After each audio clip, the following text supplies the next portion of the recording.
About 2 months ago, a YouTuber that I love named Oli Sanvia posted a video titled "Where are the Neurotypicals? Neurodivergence and the Cultural Assimilation of Psychiatry" that I meant to watch when it first came out, but because life happened, I didn't get to check it out until this past Saturday, September 20th, 2025. I'll post a link to the video above because I highly recommend it to everyone because she makes a lot of points that I've been making for the past or the better part of the last 5 years. It feels good to be publicly validated in this way. And while I disagree with the usage of the terms neurotypical and neurodivergent as a means to categorize people, as well as the general usage of the term neurodivergence, because to me, unless we're using it to mean something like neurodivergence is what happens when two people have different opinions on music, film, television, apples, chocolate, etc. It doesn't really have a meaning. But in the video, when she said neurotypicality is an ideal, a culturally oppressive standard that harms most people, I did the Leo pointing meme in my head while I was watching the video on the bus. The second time I did that in the video was when she had this graphic where introvert went in the top of a funnel and autistic came out at the bottom of the funnel. And it's because I've been making that point for a few years now, and I even did a TikTok on it that it's supposed to be the first in a series of TikToks where I explain my reasoning behind why introvert equals autistic and extrovert equals allistic or non-autistic. But anyway, before I get back to Ollie's son's video, there are 3 things that I should add. Number 1, to better flesh out my critique of how Dr. Nick Walker, PhD, defines neurodiversity, as I stated in my previous video, and as is evidenced by how Judy Singer defined the concept in her thesis and in her blog post, neurodiversity is an explicitly political, not apolitical, not scientific, but political term that's supposed to add to our understanding of intersectionality and challenge how we understand ourselves and others, that moves us away from the myth that there is a quote-unquote normal way that human brains are quote-unquote supposed to function. Somewhere between 1998, when Singer's thesis was published, and the time when Walker was introduced to the concept, the politics of neurodiversity seemed to have either gotten lost or completely overlooked in favor of Walker's more palatable academic definition of neurodiversity. He never says exactly how he was introduced to neurodiversity or if he even came across Singer's thesis during the time between his introduction to neurodiversity and the time he wrote his essay that essentially redefined what neurodiversity meant. But he does mention that there's an argument about who deserves credit for coining the term, which is interesting.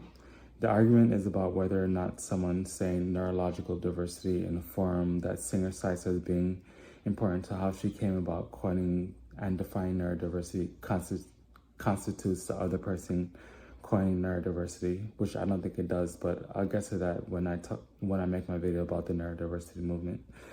And it's even more interesting when you consider the fact that Walker goes on to describe the quote-unquote neurodiversity paradigm, which is essentially exactly what Singer explains when she explicitly defines neurodiversity as a political term meant to inform the neurodiversity movement, which is, for those who may not know, a civil rights movement that aims to challenge the ways that psychology and psychiatry as institutions that both Walker and Dr. Devin Price, PhD, both work within, pathologize and define human existence in political ways, despite, especially as it relates to psychiatry, the veneer of being objective and rooted in medical science.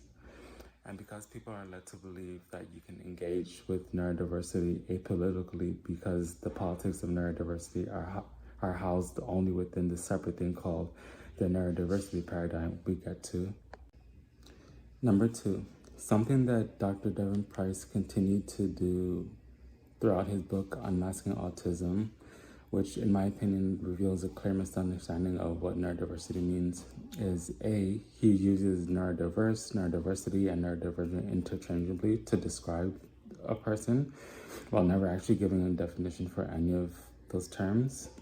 B, he says that Judy Singer refers to neurominorities as neurodiverse, which is something she literally does not do, and explicitly states on her blog, reflections on neurodiversity is the wrong way to use the term neurodiverse.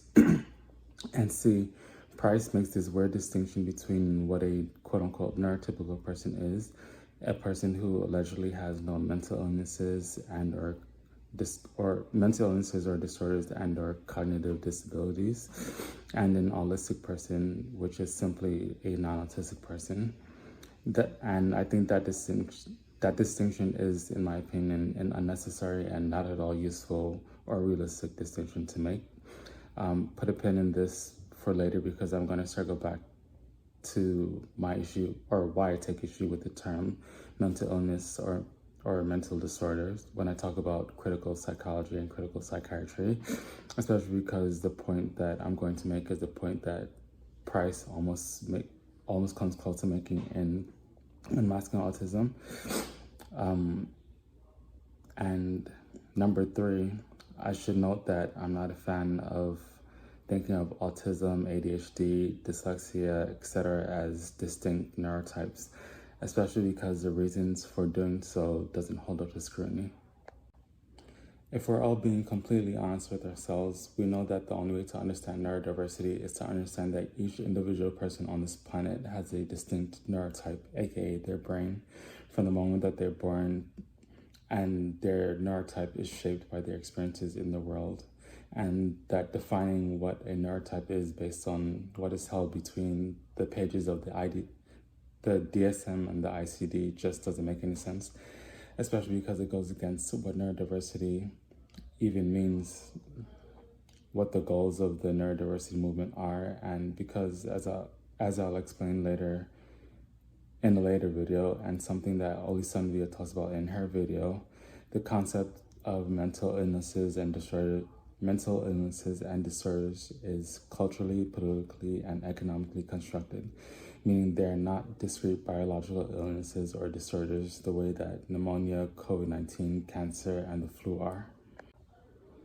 Saying that autism, ADHD, dyslexia, etc. are all distinct neurotypes and reframing autism as a neurodevelopmental condition rather than a mental disorder that makes us autistic is literally using the language of neurodiversity to make our being pathologized more palatable and seem more progressive, which is literally the work of neurodiversity light.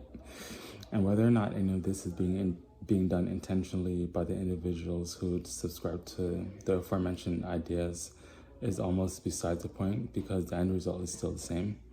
If you're genuinely invested in understanding neurodiversity and are a proponent of the neurodiversity movement, this understanding should be important to you. And I say that it's almost beside the point because while it is important to figure out who is intentionally spreading disinformation about neurodiversity and the neurodiversity movement, spending more time trying to figure out who's doing it rather than we do on actually combating the misinformation with better efforts to educate ourselves and others and push the conversation about neurodiversity in a better direction is not an efficient use of our time. To get back to Olisanvia's video though, it's important to also understand that we can't talk about neurodiversity without also talking about the ways that race, ethnicity, gender, class, sexual orientation, etc. affect who gets diagnosed with what conditions or disorders and who gets excluded from the conversations about the neurominorities the neurodiversity movement is aiming to help.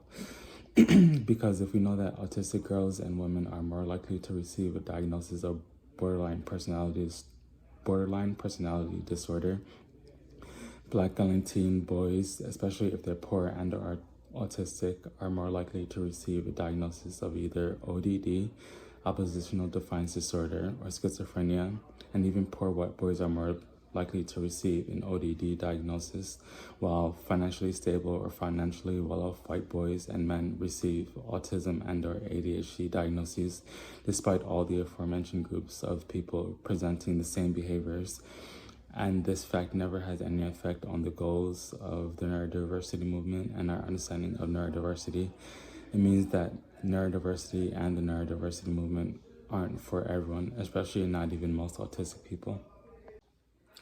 To put it another way, what I'm trying to say is that we can't talk about depathologizing the ways in which we talk about and conceptualize quote-unquote neurominorities without also talking about the politics of how and why people are being pathologized in the first place. And the only way to talk about that is to also talk about the ways in which racism, white supremacy, anti-blackness, anti-Semitism, Islamophobia, misogyny, queerphobia, transphobia, fatphobia, ableism, classism, etc. affect the conceptualization of the mental illnesses or disorders and learning disabilities in society, especially as it relates to the ones that make up the quote-unquote neurominority community, and how and why different groups are more or less likely to receive a diagnosis that includes or excludes them from being part of the mainstream conversations around neurodiversity.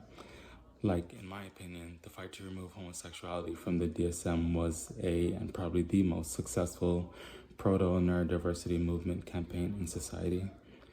And this is, in a sense, one of the points Olisanvia makes in her video. She talks about the odd distinction between borderline personality disorder, BPD, and complex post-traumatic stress disorder, CPTSD, how autistic women are often misdiagnosed with BPD, the history of shell shock and hysteria, and other things that I'm going to refer to in subsequent videos that all relate to why neurodiversity is such an important concept for people to grasp and engage with, and why the neurodiversity movement is an important civil rights movement that we all need to be involved in. So put a pin in her video for later. Her mentioning that CPTSD and BPD aren't actually two completely different things reminded me of this tweet that I made from my now unfortunately deleted Twitter account at I Write Cool Stuff that said something to the effect of, I can't wait for people to realize that BPD is a racist, white supremacist, anti-black, misogynistic, etc. misconception of CPTSD, especially given that BPD was once thought of as a white woman's disorder, and people got pissed. Turns out, however, my take is aging quite well. Foresight too can be 2020. Anyway, there's a lot I'm going to cover in my next video about how we've constructed the identity of autistic people and how that has and continues to negatively impact the way we understand ourselves as autistic people, how we understand autistic, non-autistic people, and how autistic people view us and themselves. I've written a bit about it before, and I'll put a link in the description to that post, as well as a link to everything I've said in this video. However, because there's almost no category of identity that this doesn't affect, and because I go to school and work all week, it's going to be a bit before the essay is finished and before the video is finished subsequently. But I promise that I'm working on it and thinking about it every single day.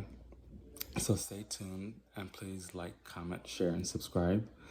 Follow me on TikTok at AutisticINTJ, on Instagram at What Makes a Man. If you can guess what I'm referencing with my IG handle, I'll love you forever. On Blue Sky and Medium at JAAVFTV, and support me on Patreon. The tiers are free and $1 at JAAVFTV as well. JAAVFTV is short for Just an Autistic Voice from the Void, by the way. Thanks for all the current and future support, and hopefully we can connect and chat. See you in the future.